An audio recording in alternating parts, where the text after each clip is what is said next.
Okay, so let's keep going here. So let's talk about difference quotients. So one of the really big advantages of this function notation that we're using, um, we don't really want to think of everything as variables. We want to use function notation because we can look at how outputs change as you vary the input. So you plug different inputs into the same situation and you get different outputs. And there's a lot of good things you can do with better notation. And we're this is actually kind of like day number one, the like kind of very backbone of calculus. We're just starting one thing at a time. We're doing functions, and then difference quotients are kind of the backbone of calculus, and we take one day at a time. It's pretty manageable, and so let's get started here. So that's it's a lot of syllables, so those are long words. But difference, that's just like subtraction. Quotient is just the quotient is the result of dividing two numbers. So you subtract two things, and then you divide a couple of things. So it's just big fancy words, but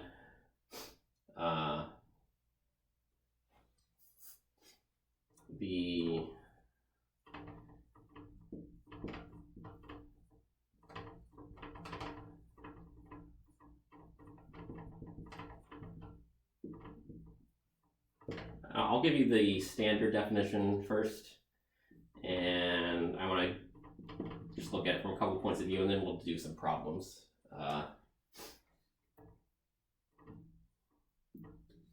Of a function, well, let's just say f, a function f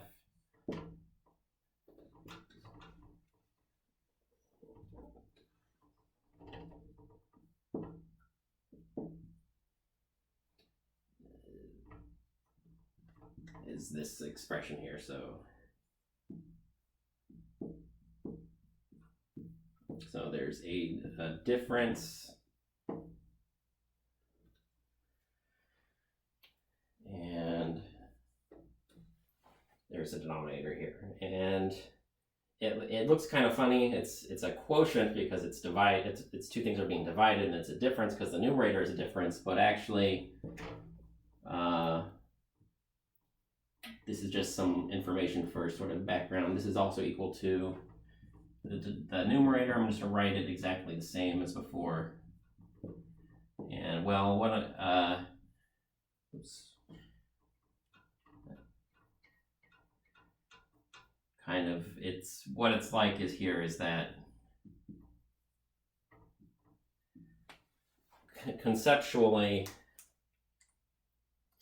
why did I write that down? We'll come back to it later. But conceptually, it looks like, well, just immediately what I wrote down, it looks more complicated. There's more things in it, but there's like a lot of symmetry. The numerator and the denominator,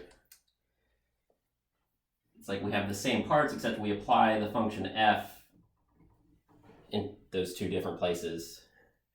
And where do we apply the function f? Well, the denominator, we wrote it down as the difference without applying the function.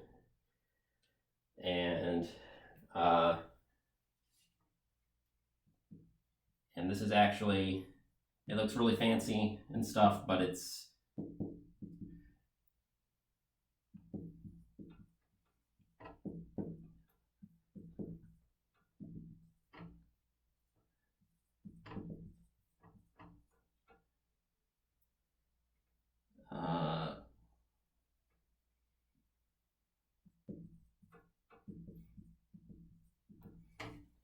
well, the numerator actually represents a change in y, the output of the function, and the denominator represents a change in x. So you have two different inputs and you have two different outputs, and then you do change in y divided by change in x. And those 2 points in particular are, well, the input is the output is f of x. That's like 0.1, and then 0.2 is, well, now you take that x and you go a little bit farther to the right, and then you apply f to get the output value, and maybe you could call that point number 2.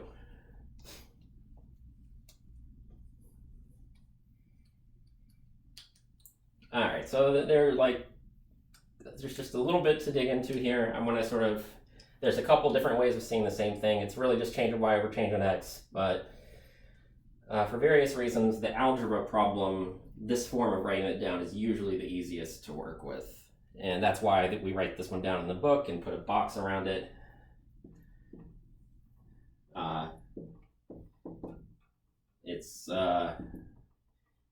You might not immediately recognize it as being the same as changing y over changing x, but this form is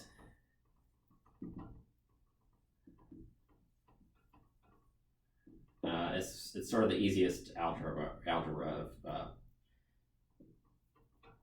it's sort of all the ways to work with a difference quotient. This gives you the easiest algebra to work with. It's kind of why that's the one that's in the book, and they put a rectangle around it. There's a very good reason.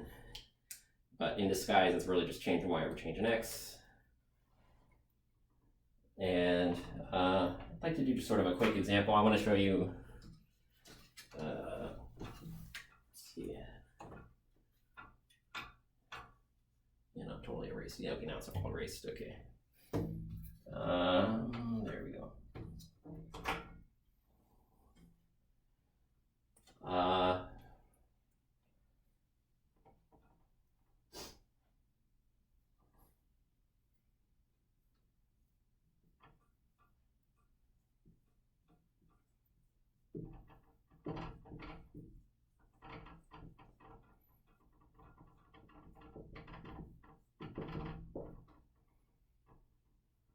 So this is what we're not going to use in the future. So, well, it's pretty reasonable.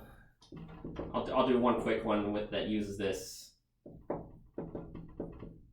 I just want to illustrate that it's sort of it gets a little bit annoying to work with. I just want to explain why you're going to like the one in the book better at the end of the day. So this formula is shorter, but it's actually harder to work with, because what do you have to do?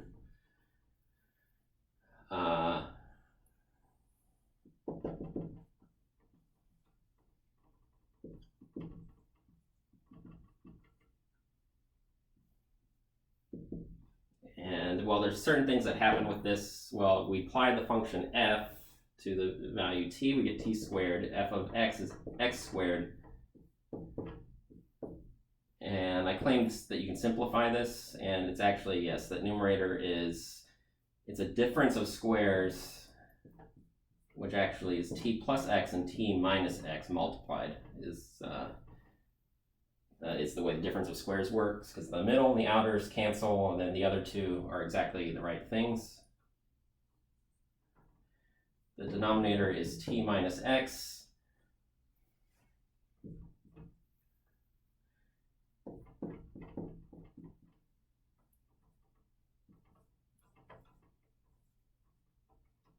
And I'm not going to be super strict about this, but technically, the original expression is always undefined when t is equal to x. But in any other situation, it's okay to divide by t minus x, and it's totally fine, and it's simple. And then the rest of the time, it simplifies down to t plus x. So.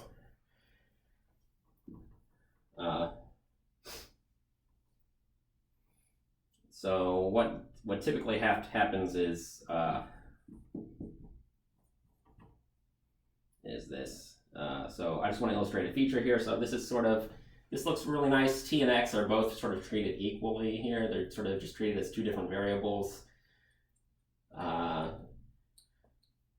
it's kind of a nice definition, but the problem is the denominator has two variables in it, and you have to factor something out. So often,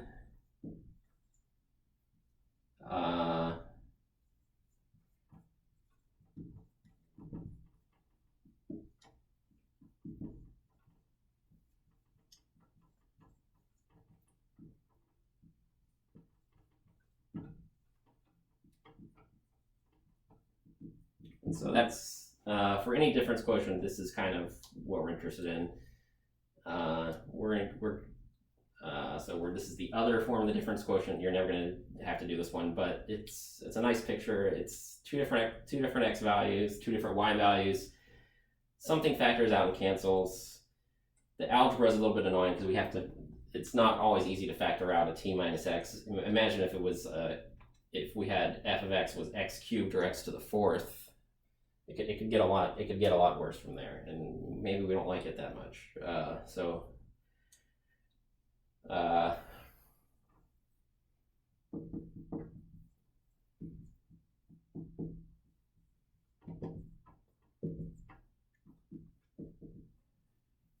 just by using a different point of view and changing the notations a little bit, we can get an easier problem to solve.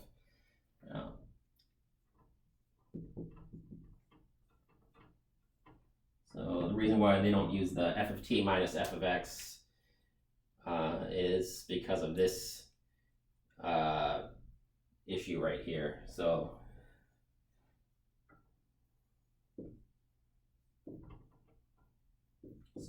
if we let f of x equal x to the fifth, well, that might be some annoying. This one right here would be kind of some very annoying factoring problem, maybe too difficult. There is a difference of fifth powers formula. It's just really annoying, and maybe you would have to look it up, and it would be just really, really bad. So I just want to point that out. But it is doing the same job, and yeah.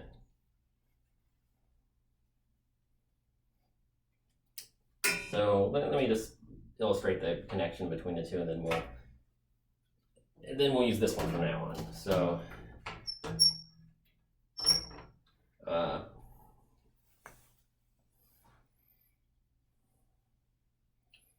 yeah, so let me make room for a picture here. So this was a very nice picture. You might want to rewind to that to look at it again if you need to look at it again, but I don't right now. I just don't have space. So this right half I'm going to get rid of.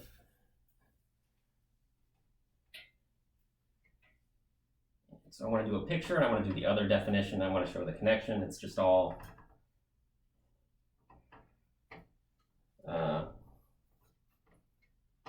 it's all kind of the same.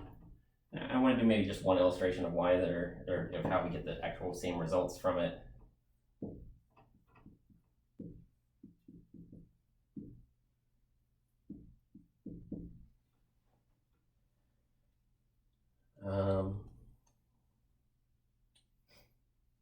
And the picture just kind of goes like this. So the example that I drew was the function f of x is equal to x squared.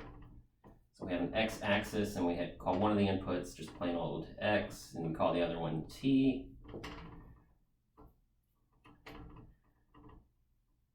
And t is the connection between them is, well, the other input, you either call it t or you call it x plus h. And then you have this y-axis, and you go up here. Either way, the difference quotient is just change in y divided by change in x. So it's f applied to x plus h, which from the point of view of the alternative formula is, we would just call that f of t. So it's just change in the function divided by change in the input. And then so either it's x plus h minus x, which is h, or it's t minus x, which is the way it's written down here, and it's all kind of the same. So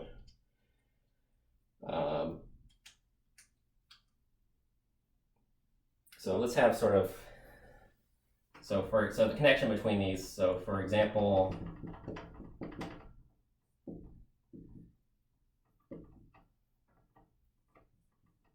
if x is 1 and t is equal to 3, then h equals 2 would mean that both of these formulas would say f of 3 minus f of 1 all divided by 2. So it's either 3 minus 1 or the denominator is just 2. And either way,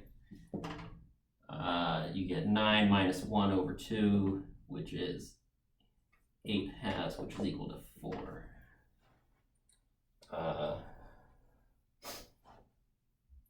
So what's kind of interesting is that because this is such an important calculation, we got 4 when t and x were 1 and 3. Let's see if we got exactly the same thing here.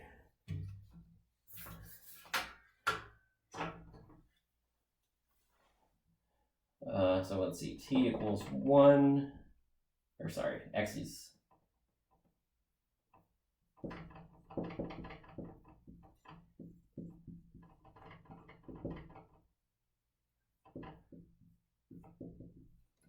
so what's kind of interesting is that, well, the difference quotient is just, it's such an important calculation that we kind of know that we're interested in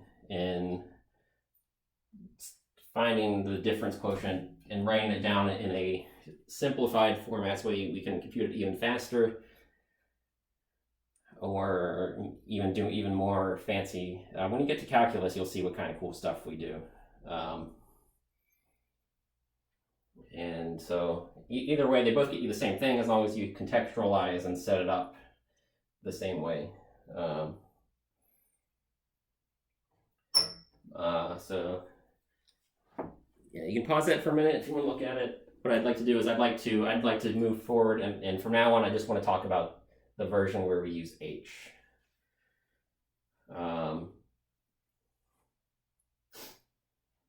Okay, so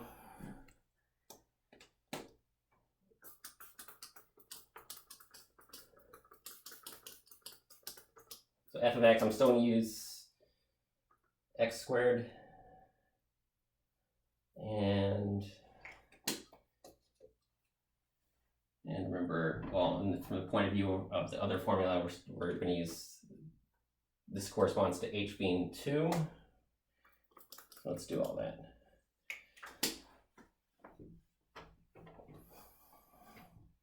So factoring out a t minus x, that's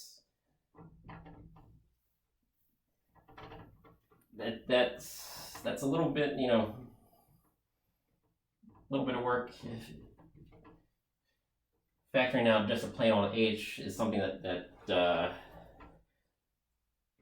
is really, really super duper instant when you get used to it. They all have this common factor of h. You can factor that out just immediately. So all right, so here's like the way we are going to do it from now on. All right, so let f of x equal squared. So instead of the alternative difference quotient, let's just find and simplify the usual one.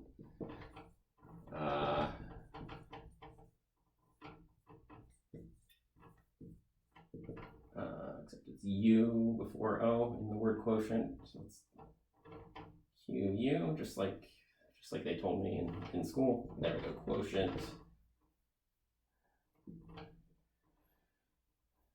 All right, so f of x plus h minus f of x all divided by h. And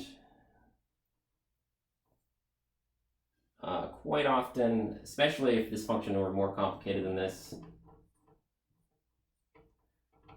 well, every place you plug a number into the function, that sort of has its own implied parentheses. And if there were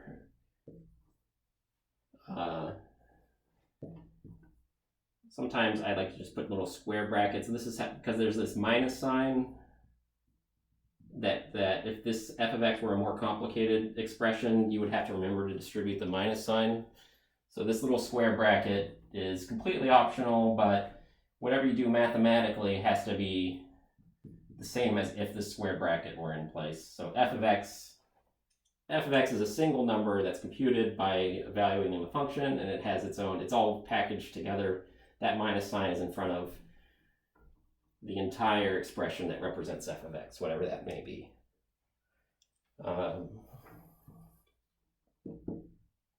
Okay, so because there's only one term,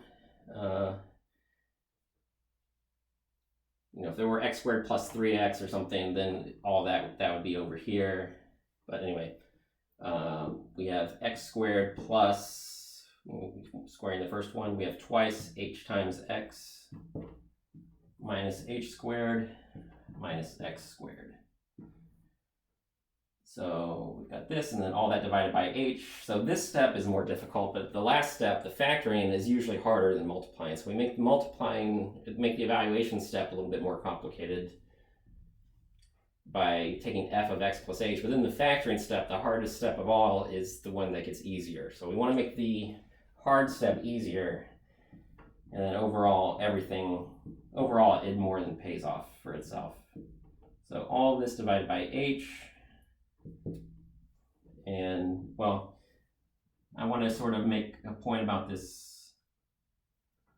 Sorry, that one was not a minus. Sorry. When I multiplied out x plus h squared, I should have gone x squared plus twice hx, and then plus h squared. Okay, so now it's correct.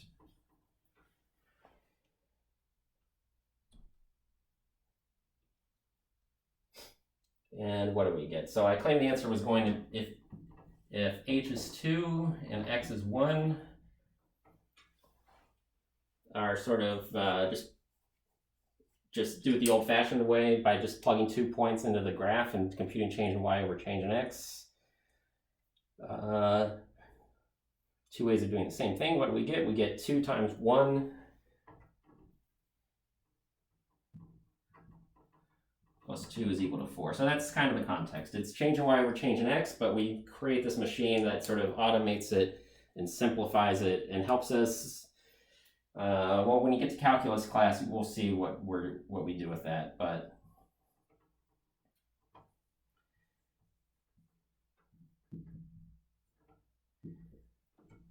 in calculus class, it turns out that this disclaimer that h is not allowed to be 0 is a very important disclaimer, because some really, really interesting things happen as h gets very, very close to 0.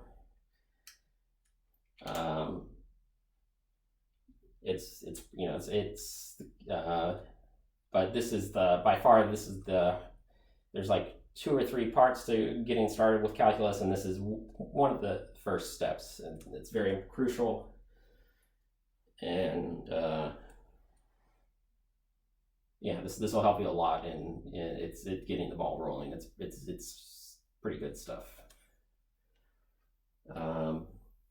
So just because difference quotients are so important, we like to look at them from other points of view, mess around with the algebra, simplify some stuff out, cancel. There's some nice patterns that emerge that are very important patterns. If you ever do pre-calculus and then calc 1 or something or whatever, you'll see a lot more of it, and it'll be a very big deal. But now I think I just want to do some exercises that are different from the homework assignment. I think I'm going to do 3 of these. So let's do that. Let's just erase. This is all good. So I'm about to erase this. Pause, pause, pause. Same instructions, but I'll change the function. So let's do that. Okay.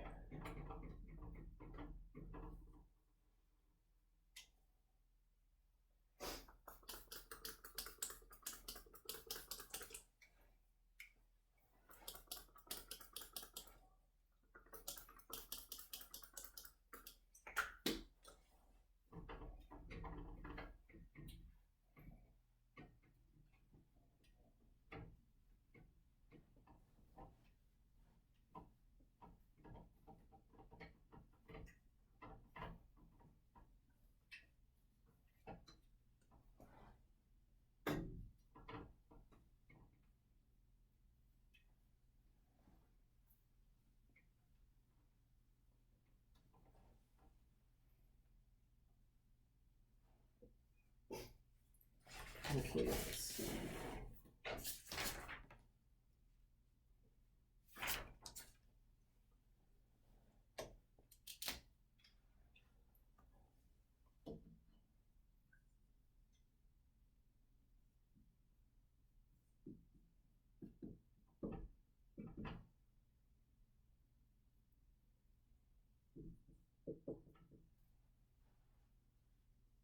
So let's just say number 1 can be f of x can be x to the minus 1.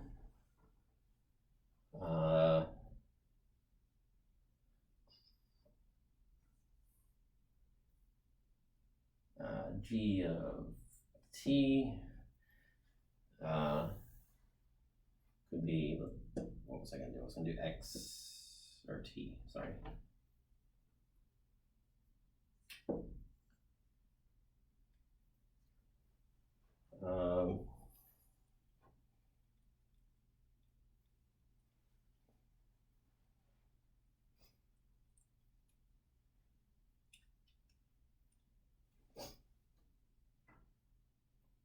Yeah, maybe that'll be number 3, sorry. All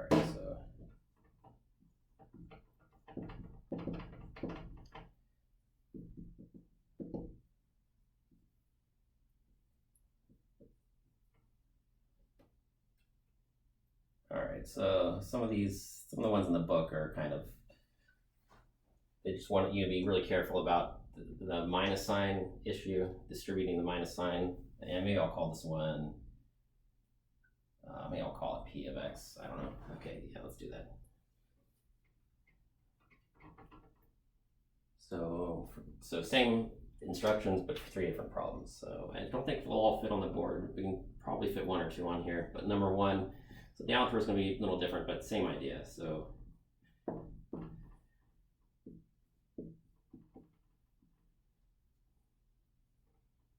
so whatever the variable is plays the role of x, and then h is this. H is always just a like kind of an additional number that represents the change in x, or the change in the input. So we've got x plus h to the minus first power minus just the original function, which has its own kind of implied parentheses around it. So all that divided by h.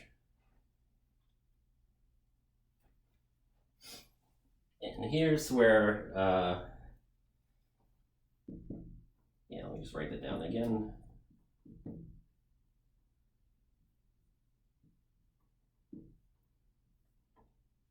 Okay, so it's, so if you remember, well, what I don't want to do is, there's a couple ways to do this. One way is to think of this as a fraction, and then you get like double fractions.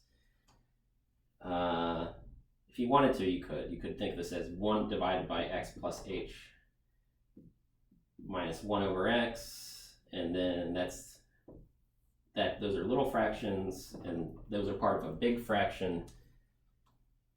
What you do algebraically is you want to, well, double fractions are mean, so you just multiply the big fraction, numerator, denominator, by whatever gets rid of the little denominators. So you can think of it this way. The algebra does the exact same thing if you just leave it as negative exponent. Either way, we have -1 copies multiplied out, and then if you multiply by the positive first, well, it's the negative first power, so it's like you want to multiply the big numerator by x plus h to the positive 1, so it's up here. So if you want to cancel a -1 power, you need a +1 power. If you wanted to get rid of -2, you would have to have +2.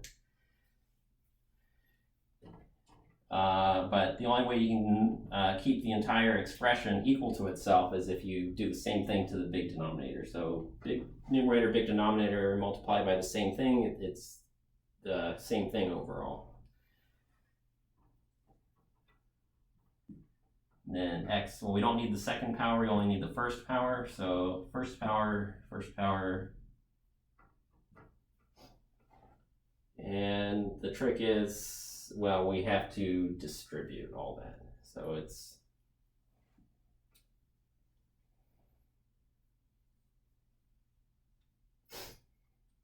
so the numerator, so fraction times another fraction, and fraction times a fraction, you can you just multiply the numerators and multiply the denominators. But this is where it gets tricky. Well, not tricky, but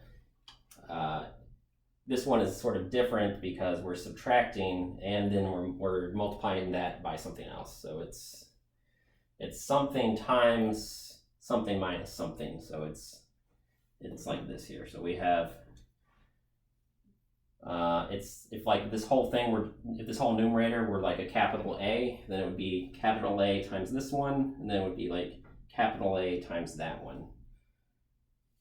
So let me use a different color here. Too much of the same color makes everything kind of look the same. So let me emphasize that this thing is a thing that we distribute. So we're multiplying, we have a difference multiplied by this entire quantity that I have grouped as, that times that. So we have a copy of that here and a copy of that here. The denominator is kind of fine the way that it is. We'll just combine the three things, but we've got x plus h, so we're dividing by a copy of x plus h, but we're also multiplying by a copy of x plus h. And we're multiplying by a copy of x. So this, we needed this here, just to make sure this double fraction gets cleared away. And so we multiply one copy, we divide one copy. And then we have this left over. So that's just the first part of this. And then we have minus x inverse times all three of those things. So we have an x plus h to the first times an x to the first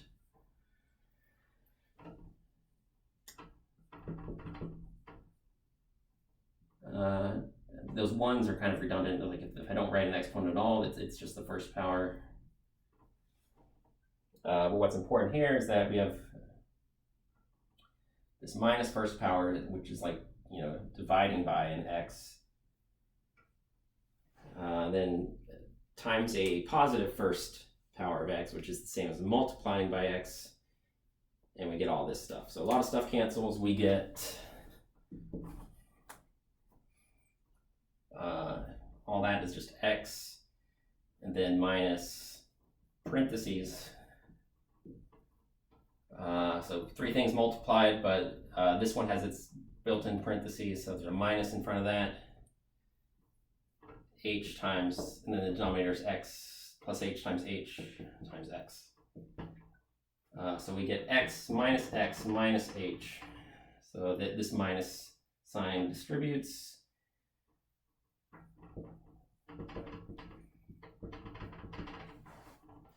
So we get h times, I want to write it as h times negative 1, because when you cancel, you don't want to lose the negative. The negative still exists. That negative is still important.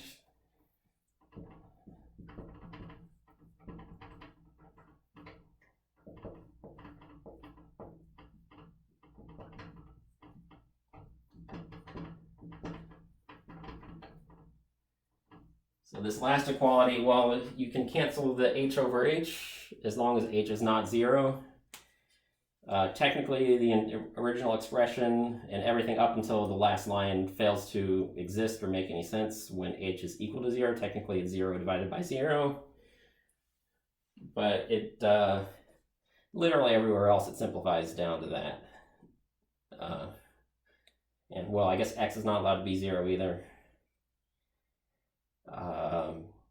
But h equals 0 is kind of the most interesting thing.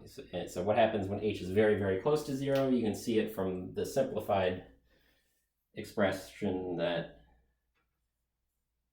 there's sort of this, it looks, as h gets closer and closer to 0, that gets close to negative 1 over x squared, which is interesting. But that's how you do that one. So that's one of the more challenging ones. It's challenging for different reasons. You have to be very confident with your negative exponents, and If you wanted to write it all down as double fractions, it takes up a little bit more space because writing down double fractions is that's like 4 lines all cramped together. You can do it. You can get, if you get the same answer, you probably did it 100% correctly.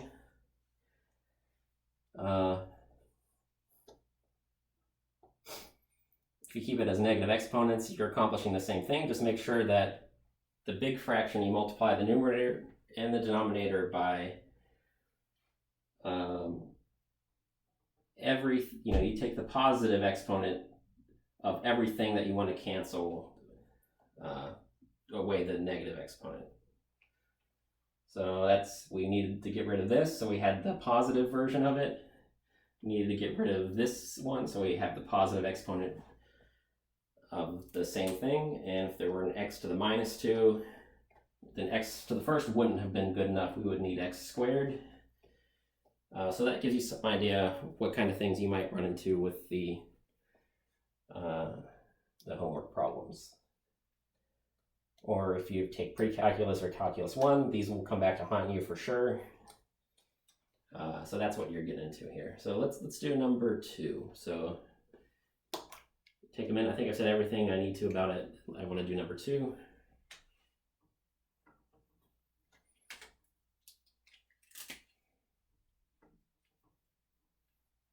So this one, there's a little bit more, at least there's no double fractions in problem 2, but we do have to be sort of careful about making sure that we account for everything.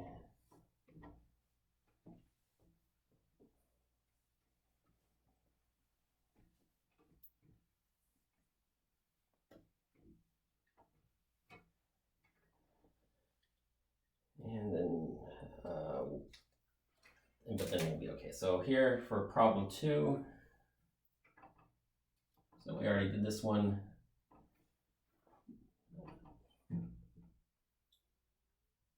So here is this advice where I say you put your square brackets to group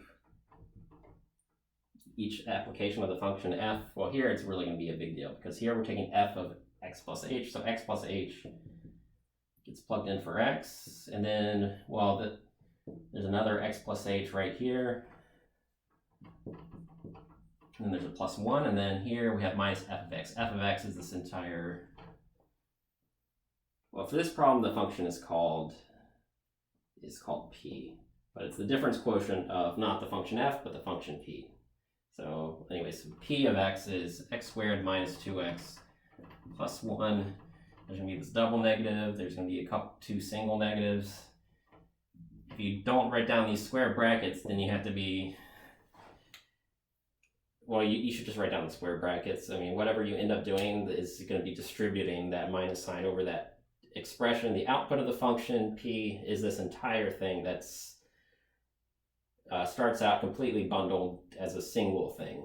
And if you want to break it into pieces, well, a minus sign applied to that entire thing is, you break it down, you have to distribute the minus. So the package starts out bundled a certain way, and then that imposes certain brackets on how we understand the expression, and then the rules of algebra allow us to go further from there. But getting it right involves doing that much to get started, and then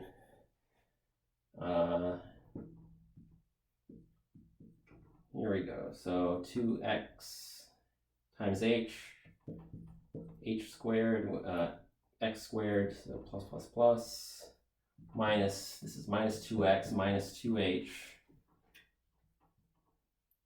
plus 1 minus x squared plus 2x minus 1.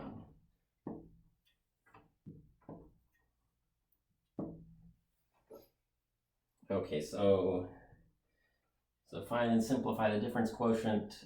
This is a very common feature. Maybe I'll use a different color for this step. It's not, you don't have to, it's not super duper important, but it's sort of,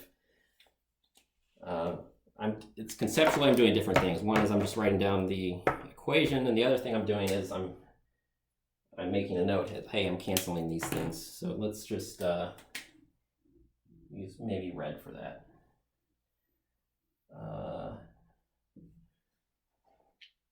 So I made a note to myself that that minus that was equal to 0, and then, oh, there's one more. Yeah, I knew there was one more. I just was having trouble finding it. There it is. And whatever's left over, they're going to have h in common, but let's just write it down as 2 steps. 2xh plus h squared minus 2h, and then nothing, nothing, nothing. And h factors out.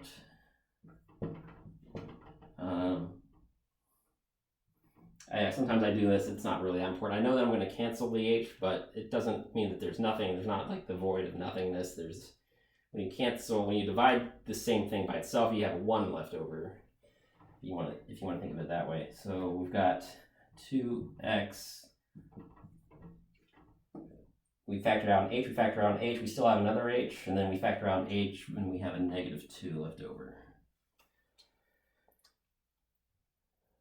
So I'm not going to be super strict about this, but it is conceptually relevant. When h is not equal to 0, then this expression, if I hadn't crossed anything out yet, this expression h times 2x plus h minus 2, all divided by h.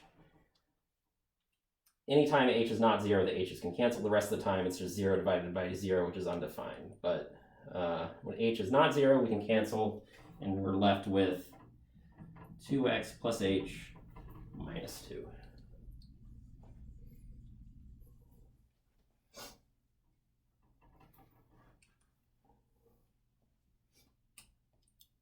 All right, so that's number 2. And then number 3, this one I think is actually a little bit harder than the one that's on your test. Not that much harder, but it is just a 1 step. I think I gave you an what did I actually give you for that one? It was x to the -2. Okay, so that one, so this one will be kind of like this, and that has negative exponents, and then kind of like this, and that it's a larger power. So you're gonna have to do a little bit of work, but we'll get there. So yeah, let's do number 3. So